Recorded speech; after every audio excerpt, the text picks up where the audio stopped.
నమస్తే ప్రజాపాలన రాష్ట్రంలోకి స్వాగతం. మీరు ప్రస్తుతం ప్రజాపాలన పట్టణంలో ప్రజాపాలన వీధిలో ఉన్నారు. ఇక్కడ గాలిలా నీళ్ళల్లా ప్రజాపాలనే ఉంటుంది.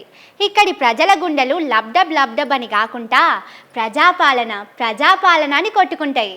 ప్రజాపాలన ప్రభుత్వం వచ్చినాకనే ఇక్కడి పబ్లిక్ బతుకుడు నేర్చుకున్నారు. మాటలు మాణిక్యాలు, చేతలు పరిగి కంపలన్నట్టే ఉన్నదట కాంగ్రెస్ వాళ్ళ పాలన. ఇది నేనంటున్న ముచ్చట కాదు, ఎక్కడికి పోయినా పబ్లికే అంటుండ్రు. ఏడాదిలోనే కాంగ్రెస్ పాలన చేదెక్కింది అంటున్నారు పబ్లిక్. ఈ చెయ్యి గుర్తు పాలన వద్దే వద్దంటున్నారు. ఇవాళ car party Harish Rao sir Hyderabad Indira park కాడ ఓ ధర్నాకు పోయిండు. అక్కడ ఓ ఆటో డ్రైవర్ అన్నొచ్చి ఏం చెప్పిండో చూడుండ్రి.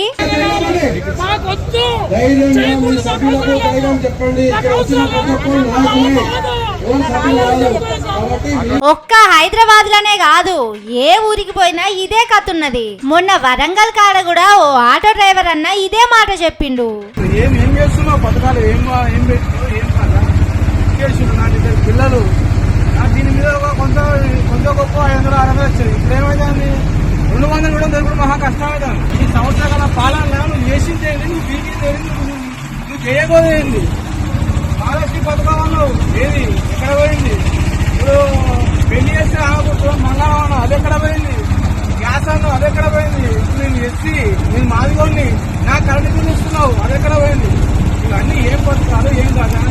కానీ సర్కారోళ్ళేమో మేం మస్తు పాలన చేస్తున్నాం, మా అంత చక్కటి పాలన దునియాలనే లేదని చెప్పుకోవట్టిరి. మాది ప్రజాపాలన, ఆఫీసర్లే పబ్లిక్ తానికొచ్చి అప్లికేషన్లు తీసుకుంటున్నారని మాట్లాడబట్టిరి.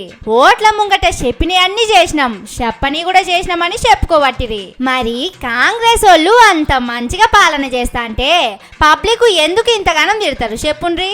ఏడనో ఎల్తీ ఉన్నది కాబట్టే పబ్లిక్ ఇంత కోపం వస్తున్నది. సర్కారు మీద పబ్లిక్ కోపం వస్తూనే ఉంటది గాని ఇట్లా ఏడాదిలోనే ఈ తీర్ల దుమ్ము దులుపుతున్నారంటే ముంగట కాంగ్రెస్ కు కష్టమే ఉన్నది పోన్రి.